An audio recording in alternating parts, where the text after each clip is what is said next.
The porch creaked softly beneath me, worn wood warmed by the afternoon sun, the dappled light filtering through the thick oak leaves above, casting a gentle mosaic of shadows around my seat. I sat there, still and quiet, watching the world in its slow, steady turn. It was an ordinary moment, yet it rekindled an extraordinary ache within me, a tangle of memories and feelings I could not push aside. The house around me was filled with echoes of laughter from days gone by, reminders of a time when life seemed simpler, and trust was a given, not a fragile thread stretched thin by time and pain. I found myself drifting back to the earliest days with Jake, tiny fingers gripping mine, wide eyes full of wonder at everything and nothing all at once. Those early years were the chapters I cherished most, when a mother's heart was a sanctuary for dreams and promises. I recalled his first steps, the scraped knees I comforted with gentle hands and soothing whispers, the countless nights I stayed awake to ease his fears. He was everything to me, a beacon of hope that strengthened the very foundation of our family beneath the weight of loss and hardship. But the years had a way of revealing things hidden beneath the surface. Sometimes the brightest lights cast the darkest shadows. One afternoon, as the sun prepared to dip beyond the horizon, Jake came to me with those same familiar eyes, only this time the light in them flickered with a different intent. His charm was intact, polished even, his smile practiced and smooth. He spoke of a charity he had founded, a noble cause aimed at transforming the lives of those less fortunate. His words were borrowing warmth from the past trust we had built together. I saw in his gaze the laughter we once shared, the son I had raised with so much love, and my heart, soft and willing, melted once more. His enthusiasm was infectious, or so I wanted to believe. I watched those pleading eyes and thought of the lessons I had passed down, of helping others and standing for what is right. I did not want to question him, not even for a moment. There was a time when I would have given him the world, still would, if only the world were the one he sought to change. So, with a trembling hand and a heart brimming with hope, I withdrew my life savings, the money I had guarded for years to secure a quiet future. I sent it to Jake, believing not only in his cause, but in the goodness of my son's heart. The days that followed were punctuated by an eerie quietness. Jake returned home less and less, his phone calls shorter and filled with vague updates about his charity's progress. I watched the horizon through these silences and wondered if my trust was an endless ocean or merely a shallow pond. Then one morning, an article arrived at our doorstep. Its headlines splashed across the page like a cruel stain upon all I had believed, a scandal unveiling Jake's so-called charity as nothing but a facade. The words stabbed sharply, accusing and unyielding. Funds diverted to lavish parties, luxury cars, and a lifestyle far removed from the compassionate missions he had promised. The weight of betrayal pressed down on me like a storm collapsing the sky. I sank into my chair, the paper trembling in my hands as every sacrifice I had made played before my mind's eye in a relentless parade. The late nights spent balancing budgets to ensure Jake had what he needed, the small luxuries I denied myself, the quiet dinners so he could feast on his aspirations. All for what? So that my son could weave lies over the foundation of my trust? The pain did not scream. It settled in the hollow places of my soul, a cold silence heavier than any cry. I closed my eyes and remembered the smiles, the laughter, moments when we dreamed of a life filled with love and truth. But the present fan of deceit had extinguished those flames, replacing them with shadows that stretched long into my future. How could the boy I had nurtured have become a stranger so cruel? The answer haunted every corner of my mind, sinking deeper with each passing second. And yet, beneath that crushing tide of grief, a quiet ember began to glow. It was the unmistakable feeling of a trust shattered and hope lost, but not entirely extinguished. The path ahead was veiled in darkness, but I sensed the stirrings of a fire, a resolve quietly kindling that would one day lead me beyond this pain. I wiped the tears that I no longer allowed myself to shed freely. The house, once my refuge, my sanctuary, felt hollow, as if it mourned alongside me. But more than the loss of money or deceit was the abyss left by a son turning his back on his mother and all she had given. I understood then that he had taken much more than coins from my purse. He had taken my faith, my quiet peace, and the very core of my trust. As the sun set, painting the sky in fading hues of gold and crimson, I sat motionless, the stillness wrapping around me like a shroud.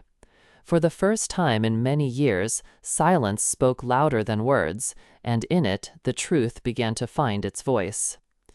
In the days after the betrayal, a heavy stillness settled over the house, one that mirrored the quiet storm gathering in my heart. There was no anger exploding into the walls, no desperate demands for answers. Instead, there was a silence so dense it felt almost solid, pressing inwards with an insistence impossible to ignore. I found myself wrapped in that silence, letting it fill the space where shattered trust once lived, where hope had quietly slipped away. And in that silence, I began to listen, not just to the echo of my own pain, but to the steady, persistent rhythm of a new resolve beginning to rise. I thought of all the sacrifices made in the name of love and protection. I remembered those late nights, the long hours spent balancing bills and scraping together pennies, often denying myself comfort to ensure Jake wanted for nothing. Behind the scenes, I had lived a life of quiet austerity, not for pride or vanity, but for the hope that my son's future might be brighter than the one I had known. I recalled the modest dinners I prepared, the worn clothes I mended, the patience I stretched thin. Every act was a thread in a carefully woven fabric, a fabric now frayed by betrayal and greed. Yet even as sorrow pressed deep into me, I noticed a small flame flickering beneath the ash. It was not a flame of fury, but one of steady, determined light. A fire fueled by the insistence that I would not surrender, that I would not become a victim swallowed whole by deception and pain. I was a mother, yes, but I would not be defined by despair. I would fight with quiet strength, with calm purpose, reclaiming my dignity one deliberate step at a time. This growing fire took shape in thoughts, and thoughts soon became plans. I wandered through the rooms of our home as if seeing them anew, touching surfaces that bore silent witness to years of hope and heartbreak. The kitchen table where Jake once sat doing his homework became my place of contemplation. There, I laid out possibilities as carefully as one might arrange a map, plotting a journey through uncertain terrain. My plan would not be impulsive or loud. It would be a slow, steady unveiling of truth and justice, a calm countermeasure to deceit. Central to my resolve was a critical decision. I would liquidate my savings, the very money that Jake had stolen in spirit, if not in form. This money, once a symbol of security and love, could no longer remain entangled in his web of lies. Instead, I would redirect it to something pure, something that would genuinely help those in need. Over many quiet hours, I researched causes close to my heart, funds that supported education, helped vulnerable children, and rebuilt communities broken by hardship. It was a painful choice to let go of what I had saved for my own peace of mind, but in that surrender was an unexpected relief, a hope for renewal. Night after night, I sat by the window with a warm cup in my hands, watching the sky fill with stars. In those long, quiet hours, memories drifted unbidden. Jake's joyous smiles on his first day of school, the pride that shimmered in his eyes at graduation, the excitement of young adulthood filled with promise. Those memories reminded me still of the love I held, even as betrayal shadowed it. And Sarah, his wife, who had once seemed like a gentle presence, now revealed herself as something more complicated. She was no mere observer of my son's deceit, but an accomplice, her ambition masked by smiles that no longer hid anything. Bitterness tempted me, but I refused its hold. Bitterness would chain me to the past, poison the fragile flicker of hope that still lived inside. Instead, I chose patience, strategy, and observation. I would not confront Jake in haste or anger, but in a measured way, when truth could no longer be denied. My silence was never weakness, it was strength, a shield holding back the storm until I was ready to unleash it.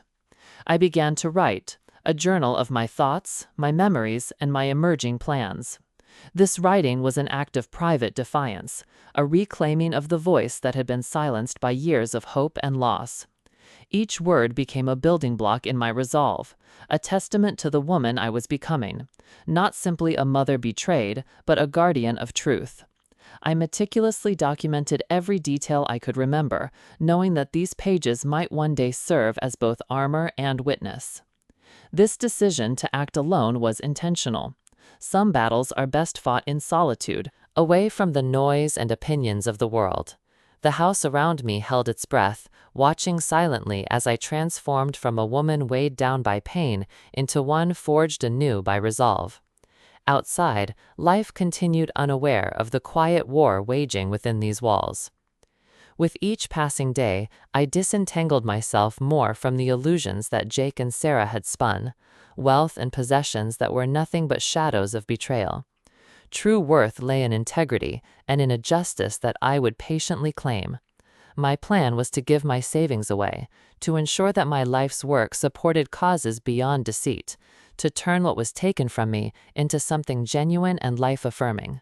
This was my silent but powerful revolution against the lies. The thought comforted me deeply. It transformed the ache into purpose and transformed loss into a mission that would define the next chapters of my life. This would not be a story of defeat, but of resurgence, the quiet triumph of dignity and truth. As the days stretched on and my resolve deepened, I realized I had crossed an invisible line. I was no longer the woman merely enduring betrayal. I was a woman ready for justice, with patience and wisdom as my swords. The smiles I once lived for were now joined by a fierce determination to protect the peace stolen from me. In the profound silence that enveloped my house and heart, I found a battleground on which every thought became a deliberate step toward reclaiming my life. My sorrow was not surrender, it was the forge in which my new strength was born. With a steady heart, I prepared for all that was to come. A calm warrior, shaped by love and betrayal, ready to face the darkness with quiet light. The transformation within me quietly unfolded, taking the shape of purpose forged in silence and pain. My once peaceful home now felt more like a command center, where every piece of information was a tool, every memory a clue to unmask the deception that had fractured the foundation of my family. The house rang with the faint rustle of papers, the soft tapping of my pen against the desk, as I immersed myself deeper into the evidence I aimed to gather. No grand gestures, no raised voices, only the calculated moves of a mother determined not only to reclaim what was hers, but to restore justice in a world that had been cruelly tilted. Each day I picked through the fragile threads of Jake's carefully constructed lies. Bank statements, receipts, news articles, all became fragments of a story I was assembling piece by piece. The narrative was no longer one of trust and hope, but one laid bare by greed, exploitation, and betrayal. My mornings began with meticulous sorting of documents. My afternoons spent cross-referencing details to catch inconsistencies. I became an investigator in my own story, with a resolve humming quietly beneath my calm exterior. The house no longer felt like just a place of memories, but a silent battleground. Piles of paper loaded with transactions, emails, and photos sat neatly organized across the dining table, their sometimes chaotic presence a testament to the depths of the deceit I was unraveling. With every new fact uncovered, my resolve grew stronger. This was not merely about money, nor about anger. It was about the truth, the very essence of what I had lost and what I intended to regain. One evening, while reviewing yet another set of financial documents, I found myself reaching out to an old friend, Richard, a lawyer as steadfast and principled as I needed. Richard had been part of my life for years, a trusted advisor during difficult times, and someone deeply committed to justice and philanthropy. When I called him, my voice was steady, though beneath it lay the years of hurt and the burning need for clarity and support. He listened without interruption, his calm words a balm across the phone line. "Let me review whatever you have," he said simply, "and we'll plan the right steps to make this right." His offer was an anchor for me, proof that even in my solitude, I was not truly alone in this fight. We scheduled meetings in his office, a room rich with the scent of leather-bound books and the quiet authority of law. There we pored over the evidence, side by side, forming a strategy that would carry me from merely a mother betrayed to a woman empowered. Richard's expertise brought a new dimension to my plan, legal insight that would transform my painstaking work into a solid case beyond doubt. The days became a careful balancing act as I moved between investigation and preparation, sharpening my understanding of the law while nurturing the quiet strength within. We mapped out potential legal paths, filing formal complaints, uncovering witness testimonies, and preparing for any retaliation from Jake or Sarah. Each step was slow but deliberate, chosen with care and patience. The woman I had once been, soft and hopeful, was evolving into someone cautious, measured, and unwavering. Amid these preparations, the world outside my walls remained unchanged, oblivious to the warfare waging inside. I moved through my daily life with a serene composure, walking to the market, exchanging brief smiles with neighbors, all while keeping my true purpose carefully guarded. Observation became my ally. I watched how Jake and Sarah moved through social circles, eager to gather insights into their schemes, the network they had woven around the charity. Each conversation I overheard, each fleeting glance shared between them, added colors to the growing portrait of corruption. Soon, a particularly important event came into focus, a charity gala Jake was organizing to celebrate his supposed achievements. The gala was to be the crowning moment of his fabricated success story. The night he sought to secure legitimacy before the very eyes of potential donors and influential guests. I knew this would be the stage where I would choose to act, where the truth would finally pierce the facade. Preparation for that night became my silent obsession. I planned every detail: how to blend into the crowd, what to say to whom, when to reveal the evidence I had gathered. In the quiet hours before sleep, I imagined the scene. Jake standing tall, about to bask in applause and praise, unaware that the foundation beneath him was about to shatter. Sarah by his side, the calculated smile she wore concealing the depths of her complicity. I felt a bittersweet surge, not just of vindication, but of sadness for what had been lost, for the son who had once held my hand and now held only lies. Despite the intensity of my mission, moments of tenderness crept into my days. I found solace in memories of Jake's childhood, his laughter echoing through these very halls. The curious sparkle that once shone brightly in his eyes before greed dulled it. It was those memories that fueled the quiet toughness I now wore, a shield to guard my heart from breaking again. The legal work progressed methodically. My alliance with Richard proved invaluable. Together, we learned the extent of the fraud, the diversion of funds that lined pockets and fueled extravagance instead of charity. Witnesses hesitated at first, afraid to step forward, but the undeniable pile of evidence encouraged them. I learned to listen intently, to offer patience and assurance, turning fear into courage one person at a time. Within my own home, the air shifted.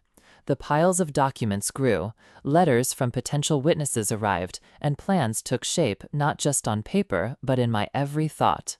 I was no longer the silent victim, but the architect of a slow, inevitable reckoning. This journey was no longer about punishment alone. It was about reclaiming what was justly mine and, more importantly, about restoring justice for those truly in need. One afternoon, as I sat by the window, Richard called with news that hardened my resolve further. "The evidence is strong," he said. "We can bring this into court with confidence, but timing is everything." His words echoed in my mind, patience coupled with precision. The confrontation must be undeniable, public, and final. I nodded silently to myself.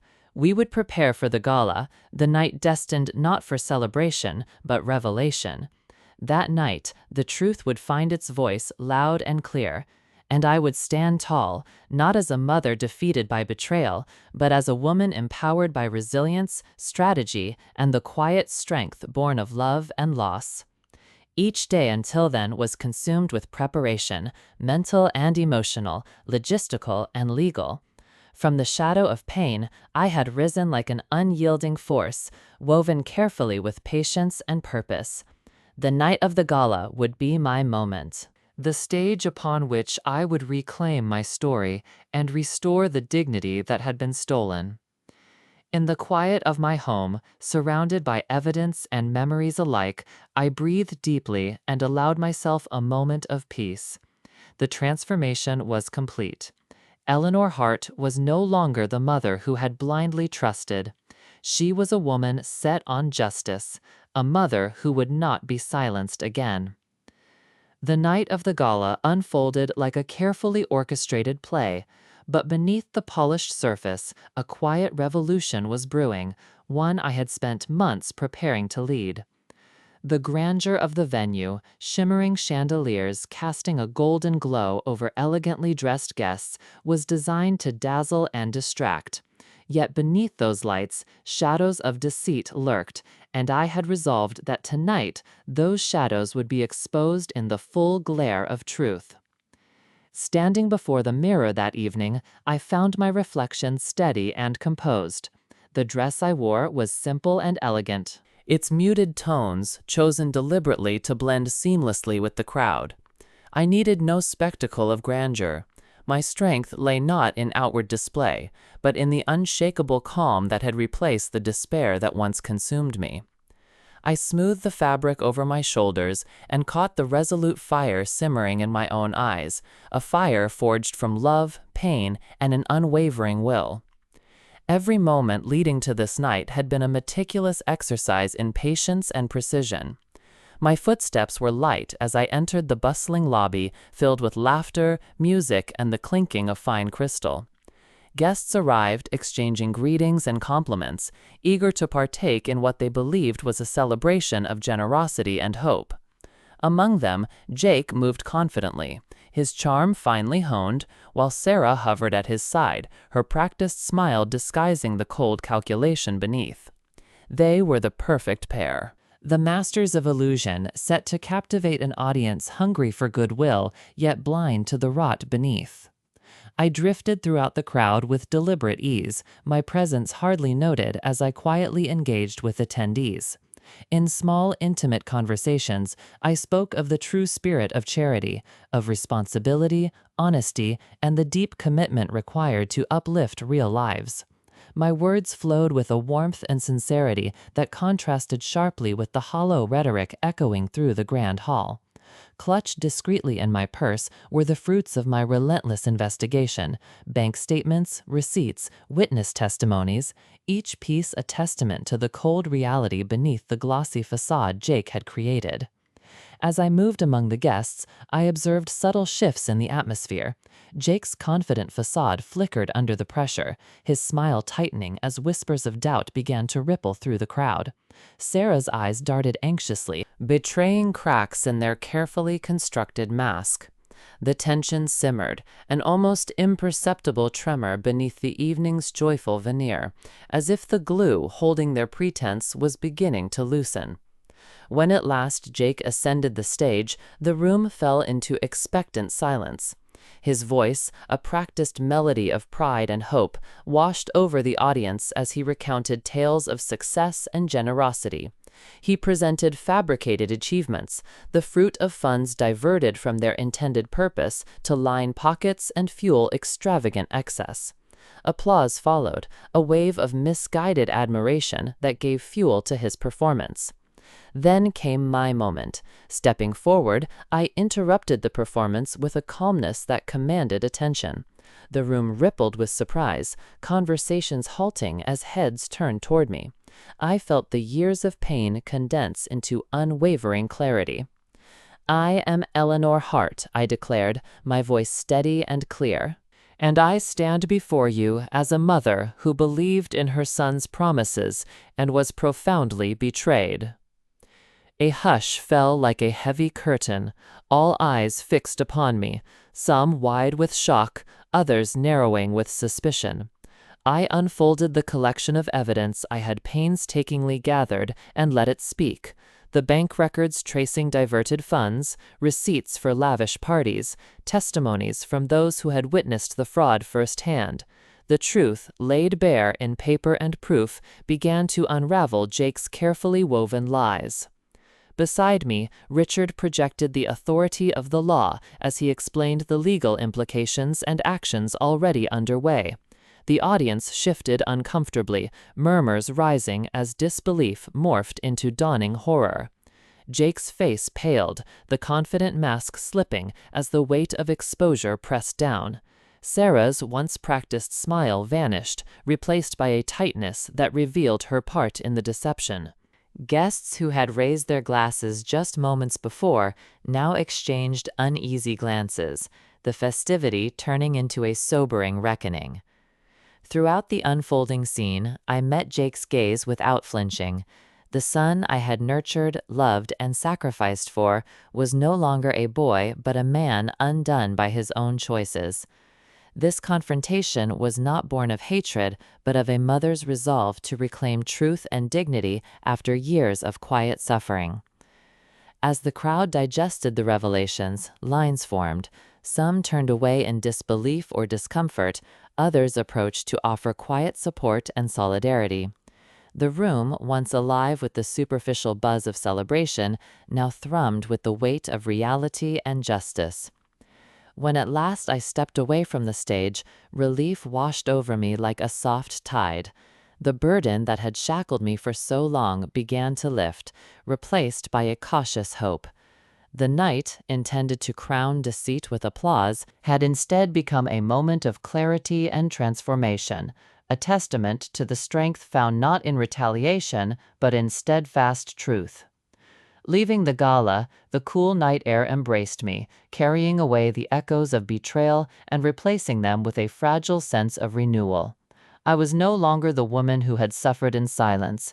I was a mother restored, armed with courage, justice, and the quiet power that comes from standing firmly in one's truth.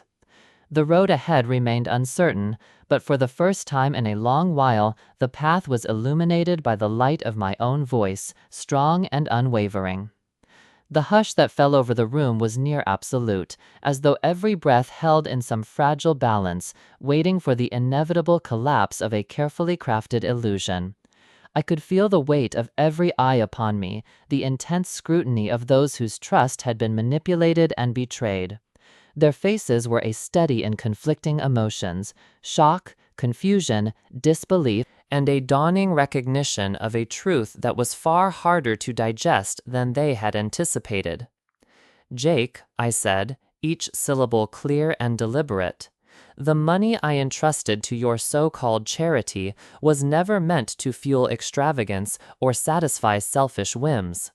It was intended to bring hope, to support lives in need, to make a real difference." The room seemed to contract with the gravity of my words. Guests who had eagerly toasted the charity only moments before now shifted uneasily in their seats, their expressions clouded with disillusionment. Some looked down at their glasses as if ashamed by their earlier enthusiasm. Others exchanged worried glances, their trust shattered alongside my own. Richard stepped beside me, the air of authority he projected lending weight to the accusations I laid bare. Meticulously, he presented the evidence: clear records of bank accounts siphoning off funds, receipts documenting luxurious purchases completely unrelated to the charity's purpose, and first-hand accounts from volunteers and recipients who told of promises made and broken. With every detail unveiled, Jake's confident mask began to crumble. His usual charm cracked like thin ice underfoot. The color drained from his face, leaving him pale and exposed. Around us, the atmosphere thickened with tension, the celebratory mood evaporating as regret and outrage took hold. Sarah, ever the composed partner, faltered visibly. Her face tightened, and though she clasped Jake's arm as a futile shield, the guilt in her eyes was unmistakable. The revelers, once so ready to applaud, now recoiled, their smiles replaced by furrowed brows and whispered suspicions. No triumph or satisfaction washed over me despite the spectacle. This was the son I had raised, the boy whose laughter once filled this house, now laid bare by his own choices. I met his eyes steadily, the complicated mixture of sorrow, love, and unwavering resolve shining through. "This," I told him softly, "is the end of the road you chose to travel. You had the chance to make good, to honor the trust placed in you, but you turned away. I loved you enough to give you that chance, but love does not excuse betrayal." Jake's gaze dropped, the crushing weight of consequence settling upon his shoulders. No defense, no excuses remained. The candid truth was the final reckoning. The room began to stir. Some guests rose to leave, unwilling to witness the fall of a man they had once supported. Others approached me with words of encouragement and sympathy, quiet affirmations that I was not alone, that my voice had rallied those unwilling to be deceived any longer. As the gala drew to its close, the echoes of laughter and music seemed a distant memory. The space was charged with a solemnity that touched every corner. I lingered in the afterglow of quiet conversations, sensing that this night was less an ending than a profound beginning, a rebirth of justice, honesty, and standing firm in personal truth. Walking outside, the cool air wrapped around me like a calming embrace. The city lights glimmered, indifferent witnesses to the upheaval that had just transpired within those grand walls. I inhaled deeply, feeling the weight of betrayal lift slowly from my chest, replaced by a fragile but growing sense of release. Though the path ahead was uncertain, fraught with legal battles, broken ties, and healing yet to come, in this moment I was no longer the silent woman defeated by lies. I was a mother restored, filled with a quiet strength born of perseverance, courage, and justice sought through truth. Tears lingered, but they were no longer tears of sorrow. They were the tears of a survivor, one who had confronted the pain and emerged resilient and whole. I understood now that true revenge did not roar. It whispered softly in the strength of standing tall, in unyielding dignity shining through the shadows. The stars twinkled overhead as I walked into the night, carrying with me the certainty that my voice, once muted, was now a beacon, inexorable, unwavering, and free. The weeks following the gala unfolded like a slow dawn breaking after a long, dark night. The oppressive weight that settled on my chest for so long began to ease, replaced by a fragile sense of liberation that took root quietly but steadfastly. Though the path ahead remained uncertain, lined with the promises of legal battles, fractured relationships, and the slow, uneven process of healing, I no longer felt the suffocating silence that had once defined my days. Instead, I was learning to breathe freely again, to live anchored in a truth I had reclaimed. I threw myself into the work I had always dreamed of, charitable efforts that were tangible, transparent, and sincere. I sought out the people whose lives had been touched, or rather left untouched, by the false promises my son had made. Meeting these individuals in person, hearing their stories filled with hardship, hope, and resilience, kindled a warmth inside me that had long been dormant. Their courage in the face of adversity reminded me why genuine charity mattered, and why mine must be beyond reproach. Each smile I saw, every moment of gratitude I shared, became a stitch in my own healing tapestry. The past still echoed softly in the back of my mind, but the pain no longer shouted, nor did it hold me captive. It had become a somber teacher, guiding me through the journey of renewal, showing me how resilience can blossom from the most painful soil. The house we once shared with laughter, but later filled with strained silences, began to reclaim its life and energy. I opened its doors wider than I ever had before, welcoming neighbors, volunteers, and friends to a space that now buzzed with hope and purpose. Though the memories of betrayal lingered like a distant shadow, they no longer had the power to darken the present. In quiet moments, I stood before a modest community center, a project born from the very funds Jake had misused but now redirected with care. Children's laughter spilled from its doors, families gathered in shared purpose, and the walls echoed with renewed life and possibility. To see the tangible fruits of honest generosity reminded me that loss, though painful, did not define us. Instead, it was how we responded that shaped our legacy. Often, as evening settled and a soft light filtered through the windows, I whispered the words that sustained me throughout the darkest nights. In silence, truth finds its voice. More than a motto, it had become my reality, a testament to the journey from quiet suffering to empowered action. Though the scars of betrayal would never fully fade, they had been transformed into lessons of strength, patience, and unyielding courage. I embraced my past fully, knowing that true peace comes not from forgetting, but from accepting and moving forward with purpose. Tears still came, but they were no longer burdensome. They were the tears of a survivor, a woman who had faced profound heartbreak and emerged whole, fortified by the quiet power of truth and justice. I carried them with pride, symbols of a journey well-traveled and a spirit unbroken. With each new day, I moved forward with a heart healed by compassion and a soul fortified by resilience. From the ashes of betrayal, life had blossomed again, a life richer in meaning and deeper in connection. And as I walked into each sunrise, I knew the voice that had once been silenced was now a beacon, a steady flame shining clear and unwavering into the future.